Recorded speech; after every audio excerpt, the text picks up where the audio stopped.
Oh my gosh, I went live so quickly. Oh my goodness. Oh my goodness. I did not know. I hit this button, y'all, but I did not know this thing was gonna go by live so quick. Oh snap.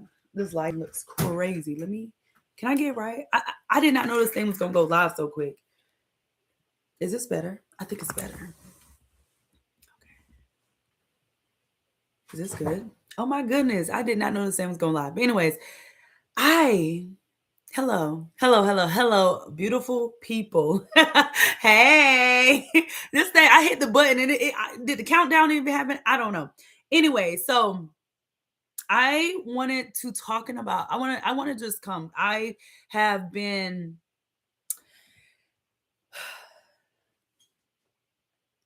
studying a lot. I've been reading the Bible a lot. I have been in masterminds. I've been in different communities and everything. And I wanted to talk about this. So the title of this live is Stop Using AI as a Procrastination Tool. Stop using AI as a procrastination tool. And the reason why, oh yay. But let me know where you're watching from. Let me know where you're watching from if you are watching. Y'all, I did not know this thing was gonna go live so quick. So I'm like, yo, I didn't have no time to prep. Let me know where everybody's watching from. Okay, I want to talk about stop using AI as a procrastination tool. And the reason why I want to do that, y'all, is because I feel like and there's a lot of research right now. It is currently April 2026, and AI is a great tool and we should be using it for 80% of our tasks, especially um like things that are automatable. Is that a word? Things that we can automate. But I think like the this time and this period that we're currently in, I think it is so important for us really to go within ourselves, use our gifts, use our strengths, and that is how we get to live our life forward. And the reason why I'm saying that is because I should have brought up my stats, y'all. I didn't even think about to bring some stats, but there are a lot of statistics. I mean, we're in like a transformative era. So just like, when they had horses and then they had cars, you know what I mean? Like that was a huge transition. Or, when they before they didn't have Wi-Fi and then they got Wi-Fi, or let me see of another example.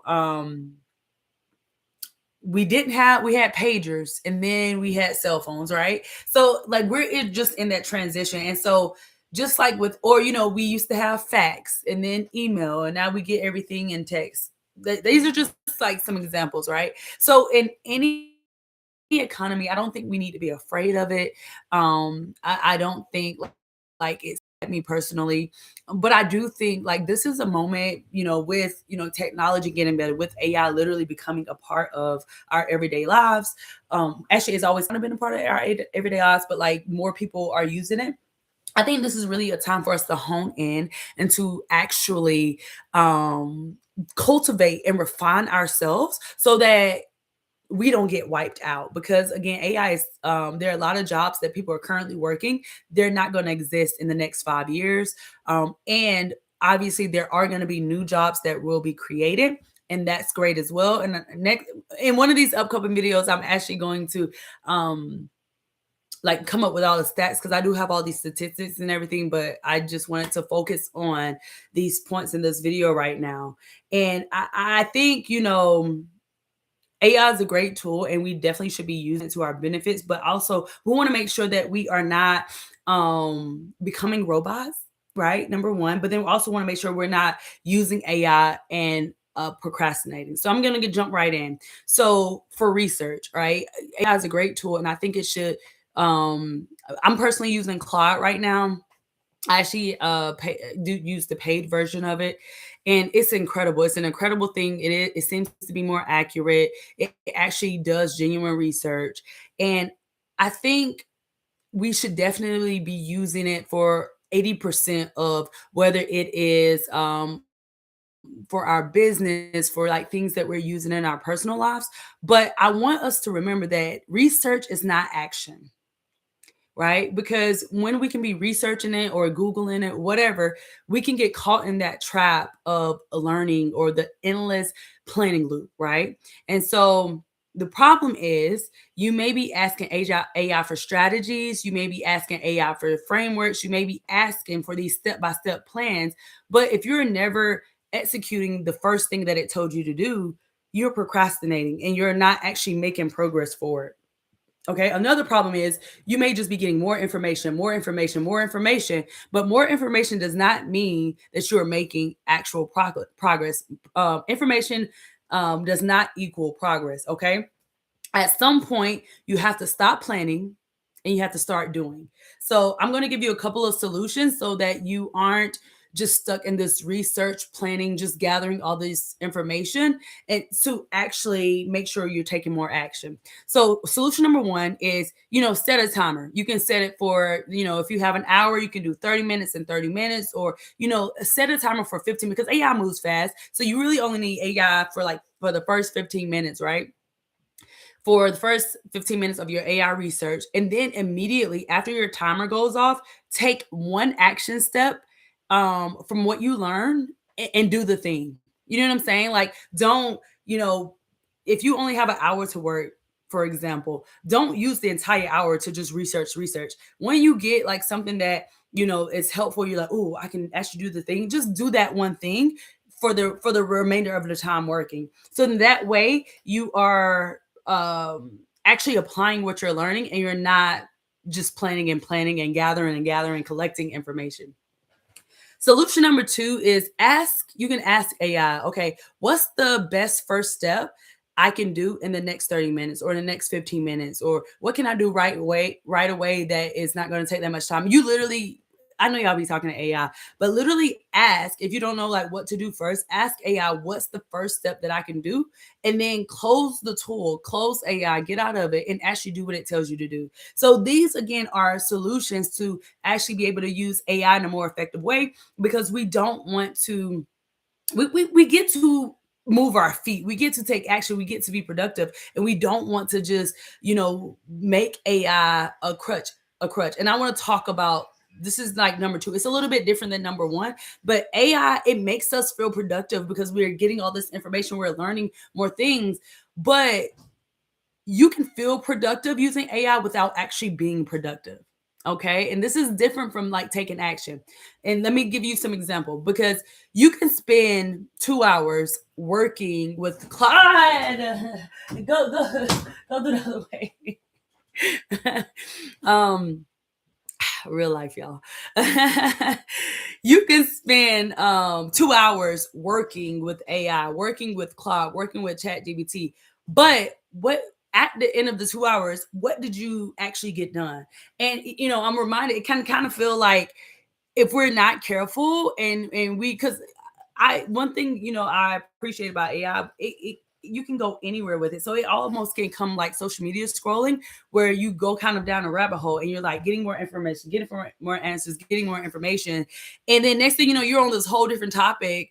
But it's like, what did you actually get done in that time that you were working or being productive, or what I mean, researching, right? AI can give you dopamine hit of, oh, I'm working on this thing, but are you actually getting results? Like, working does not mean completion. Just because we're working on something, it's not about, and I've been talking about this for years about like, I love sessions where what are we getting done in this session? You know what I mean? Like with my accountability workshops and stuff, when we meet or when we have met, it's been like, okay, if we're gonna do this workshop or if we're gonna have this session together, if we set this timer, what are we going to have complete by the end of this hour or by the end of this 30 minutes? Okay. And so you want to make sure that you're not just, getting that dopamine hit of, oh, I'm working. It's like, no, what was the result? What did I actually get done? Okay. And so I want us to just be reminded that feeling busy does not equal moving forward. Feeling busy does not equal moving forward. So here's the solution number one. Here's the solution to um actually be productive versus feeling productive. Solution number one, track your AI usage versus your AI output versus your actual output. So track your AI usage versus your actual output. If you spent 2 hours with AI, what deliverable can you show for it? Right. So if you were working with AI for 2 hours, what was the result of that? Like, what is the actual tangible thing that actually got you in an actual for, and not, and you just like, well, I have all this information and I'm still planning, I'm still processing. Okay. Solution number two, use AI for execution, not exploration. You can talk to AI and you can say, hey, write this email for me. And then you actually send the email. Okay. That's a smart way to use it. You can say, write this email, not, hey, give me 10 email ideas, but you never actually send the email. Or, you know what I'm saying? Like, you can actually have it do the work for you. And that's that 80% of like, hey, like, do this for me. And then you actually implement the thing that you need to get done. And the email was a perfect example versus like, hey, give me 10 ideas. And you don't actually do it. Or even writing content. Like, I know a lot of people have energy around, doing content, coming live, or whatever it may be. So you can, instead of saying, hey, give me all this content ideas, and you never actually go live, or you actually never actually, record your content, you're not being productive. You're just being busy. You have all these content ideas, but you're not actually putting the videos, putting the content, actually recording the videos and putting it out there. Because we don't want content just sitting on our devices. We actually want to make sure that we are sharing it with people so people can actually be supported. Side note, y'all, we got to get out of the way. We got to get out of the way, because at the end of the day, like, we cannot be afraid to sell. We cannot be afraid to use ourselves to actually, again, like, AI is not playing. And like, there's so many jobs that, they had their era and they were doing great for a moment in time, but you know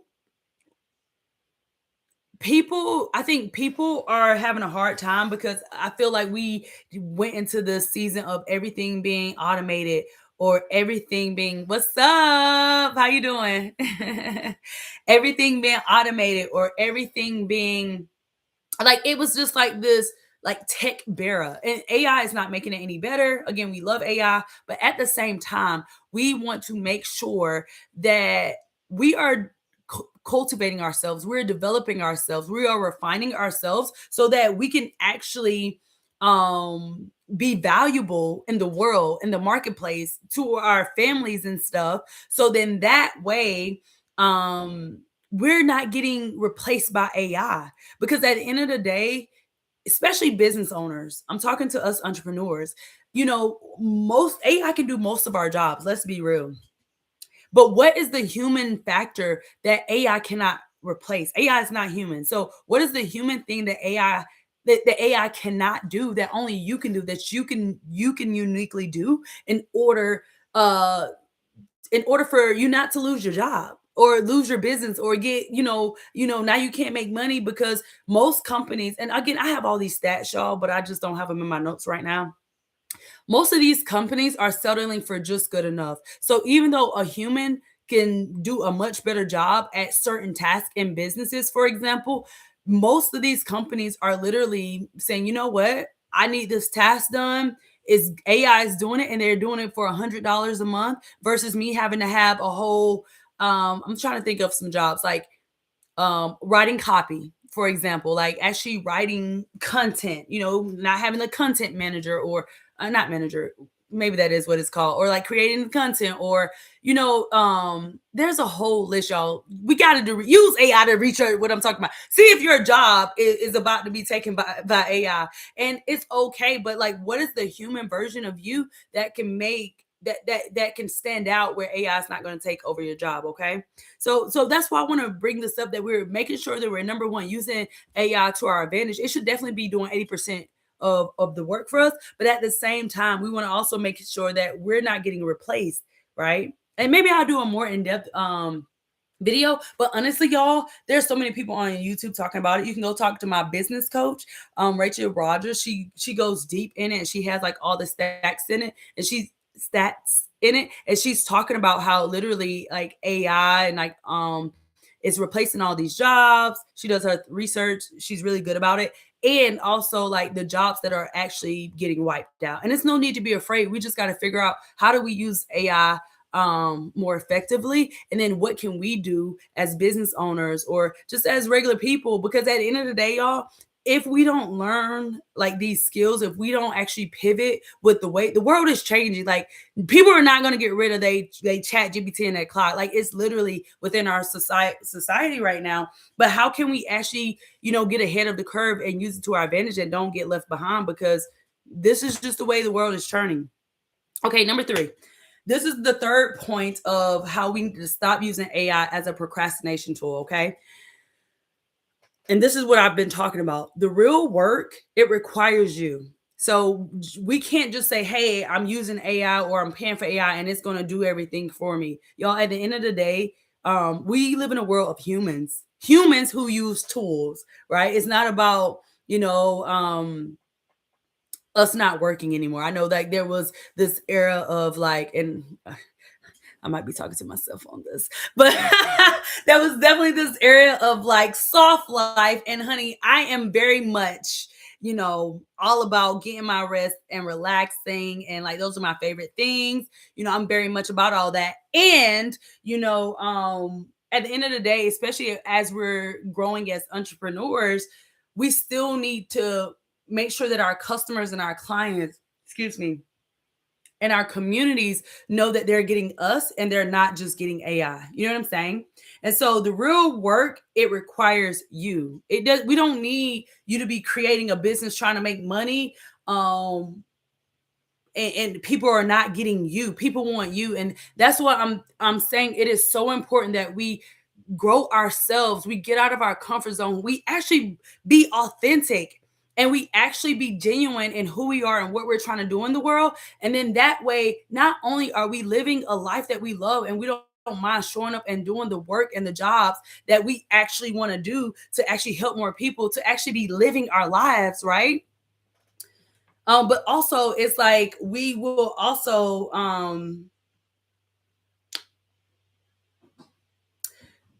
be taking advantage because, okay, let me just say this plain.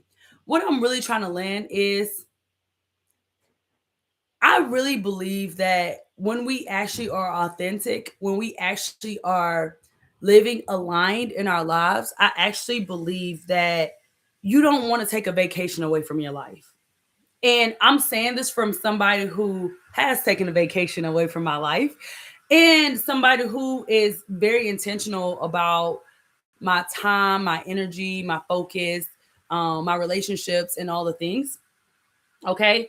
And I think if we actually take advantage of this area and we use AI to our full advantage, I think that people could literally live fulfilled and empowered lives. That's my belief. I feel like if we actually lived authentically, we actually live fully, and actually use our gifts and we actually use our strengths to actually, and I'm saying actually because I want to emphasize, like, people are we got to stop being afraid. Y'all been on this planet too darn long to be afraid about what other people thinking about you. You've been on this planet too long to be scared about stuff failing. And I'm probably, you know what I'm saying? We've been on this planet too long. Like, at the end of the day, we have to live our lives and we have to be obedient and we have to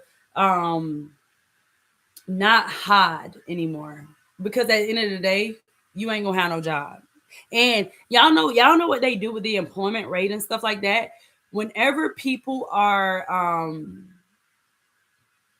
like, whenever they calculate for unemployment, they only calculate like new unemployment numbers. They don't actually consider, like, so that I'm gonna just use it. I don't know the exact numbers, but I had learned this at one point. I overheard this fact. You know how to be learning random facts, but like, so pretty much, I don't know if they do it every 6 months or every year. Don't quote me on that part.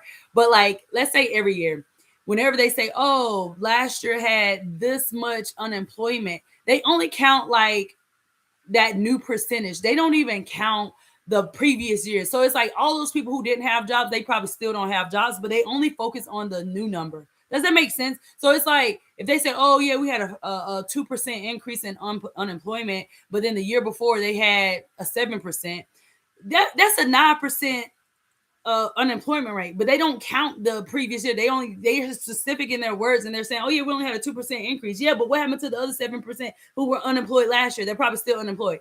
Side note. But what I'm trying to land with y'all is, y'all, we have to use our gifts. We have to use our humanness in order to make it in this world. It's not about, oh, I'm gonna just show up and do a job, because them jobs. I mean, you can't even go to McDonald's no more and get your order done. You got to put it in on the computer unless you go through drive-through. You know what I'm saying? But in these other countries, I'm sitting at the restaurants and they got robots serving us. So anyway, the real work requires you, not AI. So here's the problem. The problems. AI can't make the hard decisions for you. For examples, I'm talking to my entrepreneurs, who to fire, what to say no to, what goals you should be prioritizing. We do not get to let AI think for us. Use your human brain. God blessed us with a brain that works. We get to use it because don't no other creature have the ability to think. So honor your brain and freaking use it and exercise it and let it be creative. I know sometimes it thinking hurt from some of y'all, but y'all just need to use the brain. Okay. Okay. Um, but don't let AI make decisions for you. Like, this is your life. Like, it's such a blessing to be able to actually think and make decisions and change our mind and do all the things that human brains can do. AI cannot hold you accountable when you don't follow through. So again, I'm giving y'all problems that AI it requires. I mean, when we are doing something, the work is AI is not going to do the work. It's going to plan and give you all these ideas, but the actual execution it still requires you. So the making the hard decisions, being held accountable. Like AI, I mean, you can set up like I forgot what they call it, like a skill and stuff in Claude and stuff, and it'll check in with you, but you still have to prompt it. So AI is not going to hold you accountable when you don't follow through. AI cannot do the uncomfortable, messy human work that actually creates transformation. So here's the solution. Two solutions. Solution number one, use AI for the mechanics, but you make the decision. Use AI for your draft, but you get to choose like the final version of it. Use AI for suggestions, but you get to make the commitment. Solution number two, get human accountability. AI cannot check in on you. AI cannot challenge you, or AI cannot call you out. And if it will, I mean, I ain't gonna lie, because Clyde got a little sash, y'all. Clyde do not be letting me live all the time. Okay, so Clyde is definitely, gonna put his. I was gonna say put his foot on his neck, but Clyde is a little sassy. But at the same time, Clyde. Okay, Clyde, whatever. But AI is not going to challenge you or call you out when you're avoiding your work. Okay, when you're actually avoiding your work. So that's why it is important that we have coaches, that we have mentors, and that we have accountability partners. Okay, I wrote this statement. Actually, I'm not gonna lie. AI helped me write this statement. Okay, see, but this is a perfect example. Obviously, I came up with these points with AI, but AI cannot deliver this like you, especially y'all with my Betty Boo. AI could never. AI could never give y'all a video like this. Okay? It was gonna be plain. Hey, don't get me Clyde, because they be listening to you. But yeah, this is a perfect example. I definitely had Clyde help me, but I'm delivering this, okay? So AI is a tool, but tools don't build businesses or it doesn't transform your life. Human accountability does. And if you need someone to help you actually execute and not just plan better, that's where you need actual human accountability to come in. So I say all that to say, y'all, I hope this is super helpful. I hope this is super helpful, but because I think that it's important that we are maximizing and we're taking advantage of AI. And at the same time, if you need human accountability, hit me up. You can text me 757-780-8585. 757-780-8585, and just put accountability or support or whatever you want to put. And I think it's important, like I said, I think it's important that we use AI, but I also think it's important that we don't forget to be human, because AI is super helpful. And at the same time, like, you get to be a human and live your life. and use your gift, use your strengths to actually live your life. And I think to even use it to maximize and make money. So that way we're not stuck in, we don't lose our jobs to technology. Okay. So let me go back. So T is watching from South Carolina. She said that my video popped up for her, which is exciting. Then Devan is saying high touch is needed when we're in high tech. Absolutely, absolutely. Let me know in the comments, was this helpful for you? If it was, let me know. What did I share any new insight, like something that you're like, oh, I didn't really think about that, or yeah, that makes a lot of sense. Definitely let me know, share in the comments, and I will see you on the next video. Talk to you later.